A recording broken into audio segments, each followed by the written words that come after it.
In the previous section, we saw how Planck, in developing his equation for blackbody radiation, saw that light had to be quantized. We had to break it down into individual packets of energy. And we saw the importance of the constant h, which seemed to relate the frequency of the light to the energy of the individual packets. Now we're going to see the next important step in proving that light was also a particle in addition to a wave, and that, of course, is the photoelectric effect. And despite Einstein's many incredible accomplishments, it was really the photoelectric effect that won him his Nobel Prize.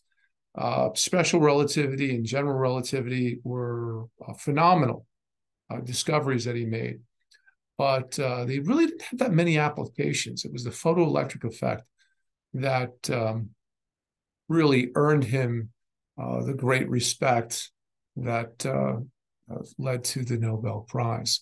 So in any case, the photoelectric effect, photo meaning light, electric, talking about the electron, is a very simple process. What we typically have is we have a metal, we illuminate the metal with light, light comes down, or photons of light come down. They give an electron enough energy to take some of the conduction electrons and allow them to break free of the metal. This is typically done in a vacuum because very quickly, if the electrons are ejected, they're just going to get scooped up by air molecules. But basically, the energy from the photon will break the binding energy, or I should say, will overcome the binding energy of the electron, what we call the work function.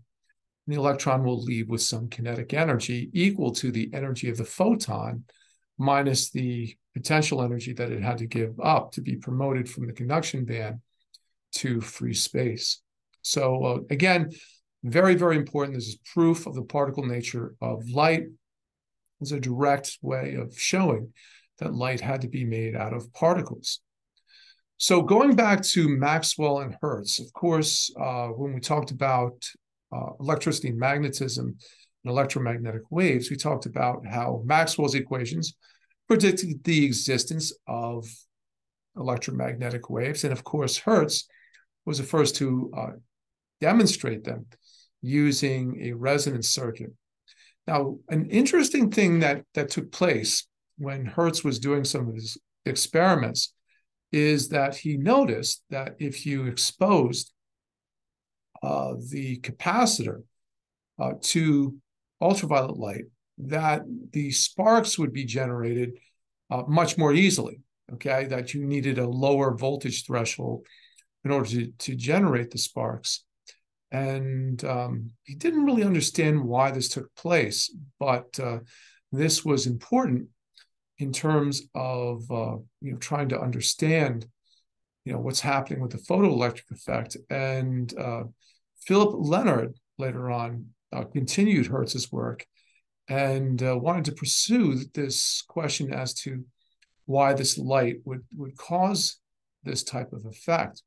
So basically what he did is he set up, again, we need a vacuum tube in order to keep the electrons from getting scooped up very, very quickly. So in a vacuum tube, he shone light on an emitter plate, and as light was transferring its energy to the electrons would break free and leave with some kinetic energy. Now, you can then take a voltage, basically try to force the electrons back by using some type of opposing voltage. You're basically taking the work that was done by the light and opposing it with work done by an electric field. And this voltage could be used to stop the electrons from leaving. But in any case, you could do a forward or backward bias. As you shone light on the emitter plate, you would get a current which was proportional to the amount of light that would fall on the plate. So again, very simple experiment here. it doesn't necessarily initially show us that light is made out of particles. But if we think about some of the results, it clearly cannot be explained just in terms of waves. So if we pictured the light as being simply made out of waves, the kinetic energy that the electrons would receive should be proportional to the intensity of the waves themselves. You think about it this way. An electromagnetic wave is an oscillating electric and magnetic field. If the intensity of these electromagnetic waves are greater, the light is brighter, okay? The electric field is going to be larger, therefore the amount of work that it's going to do on the electrons is going to be greater, and we expect to see more kinetic energy. However, that's not what was seen, okay? These emitted electrons, what are called photoelectrons, actually would vary in intensity, or I should say, the current would vary with the intensity of light. But in terms of the kinetic energy itself, the kinetic energy itself depended on the color of light. So again, varying the voltage on the negative grid would allow basically Leonard to not only determine that these photoelectrons had a negative charge, because if you make the anode positive, the electrons are going to leave with more energy. But it also allowed him to determine the kinetic energy, because once again, you're going to continue to get a current as long as the light can put energy into the electrons, and that energy can overcome the negative potential energy that the electric field is going to put on it. If you make the target material, in this case, if you make that positive, it's going to pull the electrons backward. And if you make the anode negative, okay, usually the anode is positive, but if you make the anode negative, it's going to repel the electrons. So the case where your electric potential energy for negative charge was equal and opposite to the energy of the photon of light, or whatever energy, the kinetic energy that the photoelectrons received. We don't know that it's a photon yet. I got to be careful there. You will basically drop down to zero current. So again, the light is coming in. Let's say we don't know that we have photons that are freeing up the electrons. The light would give the electrons kinetic energy. Again, the potential energy, or the work done on the electrons by the electric field, could oppose that. And if you match the two just right, you match the voltage just right, again, your current would drop to zero. So here's what was strange. Here's what was strange. The kinetic energy did not depend on the intensity of light, like we would think. Again, you've got these electromagnetic waves. The intensity is related to the strength of the electric field. The stronger the electric field used to eject the electrons, not the electric field from the tube. The stronger the electric field from the light, shouldn't we get more kinetic energy? But that's not what we saw, regardless of it was low intensity light or high intensity light. The stopping voltage, that voltage where, again, the kinetic energy would be canceled out by the potential energy, okay, that didn't really care what the intensity was. So that was problematic. Yes, obviously, as you have more and more intense light, you are going to get more current. The power is equal to the current times the voltage. So the energy from the light was being conserved. But what it wasn't doing was being directly turned into kinetic energy for each. I'm not saying that right. The kinetic energy just wasn't proportional to the intensity. And that was problematic if light were just a wave. So here's what it became even more interesting. The color of light would determine where the stopping voltage was. So for instance, it didn't take very much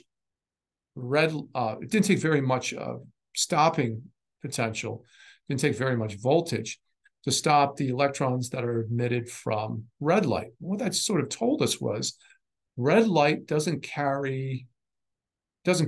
give the electrons very much energy. Okay, the red light, for some reason, those electrons just didn't leave with very much kinetic energy at all. But at progressively shorter and shorter wavelengths, it took more and more of an electric field to stop those electrons because they were coming off with more velocity, with more kinetic energy. So how could this be explained? And by the way, energy is conserved in this process. If we have photons, okay, again, I'm just so bad about switching from F to nu and back and forth.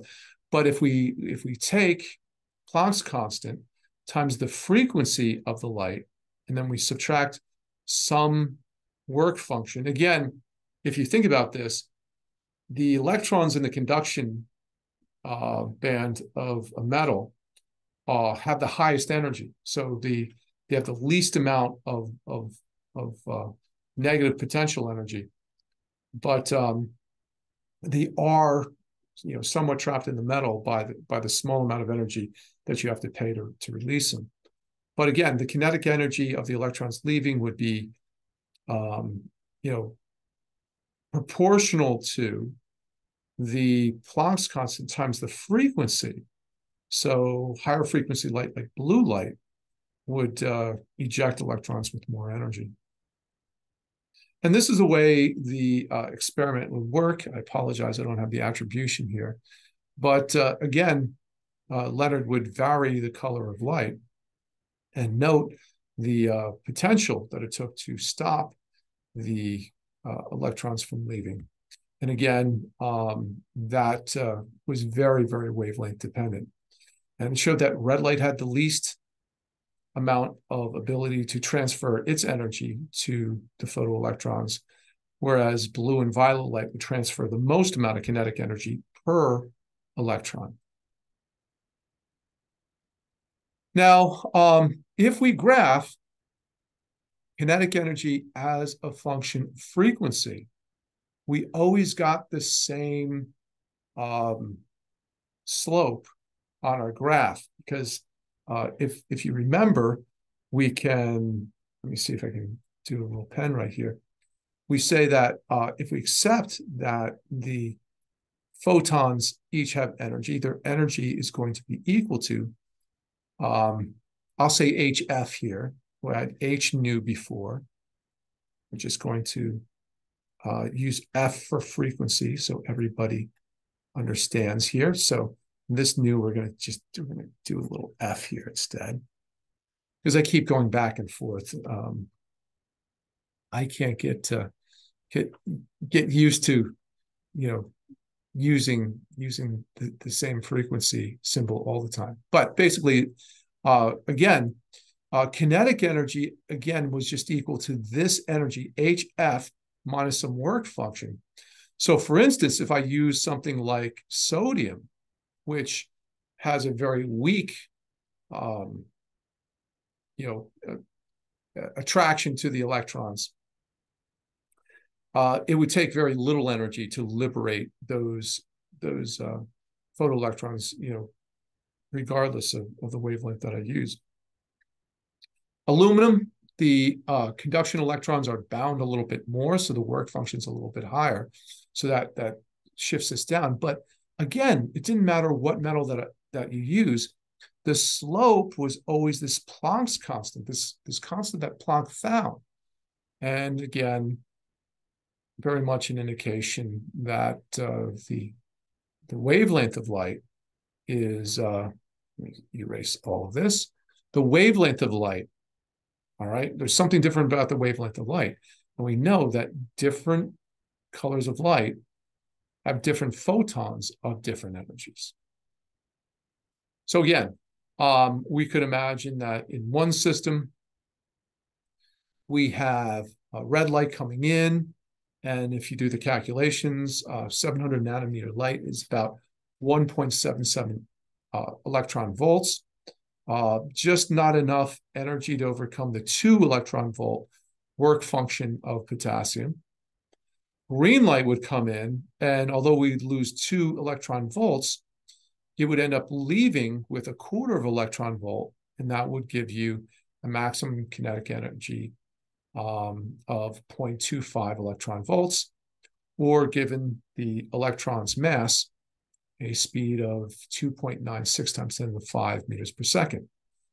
Coming in with even more energy, 3.1 electron volts, your electrons are going to gain a maximum of 1.1 electron volts, and that would give them even more velocity.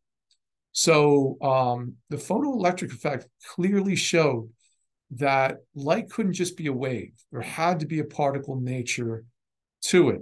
And that particle nature, the energy per quanta or photon, was proportional to the frequency. Okay? Again, shining red light onto the surface, if red light were just a wave, it would eventually get the electrons enough energy where we could free them, because the energy of the wave was really related to the intensity. Okay. Yes, as you go to higher frequencies, we have different aspects of the way that are changing, per the electric field. But really, red light should be able to have freed them if the intensity was sufficient. But that's not what we saw. Okay. Therefore, it couldn't just be a wave. It had to be made out of these particles, these packets, which each contain different amounts of energy. If the packet of energy wasn't enough to get that electron free, that electron would stick around, as is the case for the red light. With the blue light, no matter how low the intensity was, as long as I have one photon, I'm going to free an electron. So again, electromagnetic waves, it's not that their wave properties going away. Light still has a wave nature to it. Young demonstrated that through interference. We see that in interference and diffraction, okay? However, these larger waves are composed of much smaller, discrete packets that we call photons. Okay, if you superimpose enough photons, you're going to get a nice continuous wave. That's one way of thinking about that. And again, the energy per photon is a function of the frequency of light. And this was explained by Leonard's threshold frequency, that threshold frequency would become, I should say, the threshold voltage, that threshold voltage would become more and more negative as the frequency of light became higher and higher. And again, intensity is proportional to current. Yes, that allows us to conserve energy, but it doesn't give us more kinetic energy for the photons. So again, Einstein was able to wrap this all up using the earlier result that we saw with blackbody radiation, the fact that Planck had to quantize the energy there, and now seeing, again, energy is quantized in this photoelectric effect. And the beautiful part about it was it won him the Nobel Prize, putting everything together. Yes, there were some who did the heavy lifting first with the experiment, but the ability to see the big picture was something that Einstein, that was his brilliance, that was his genius.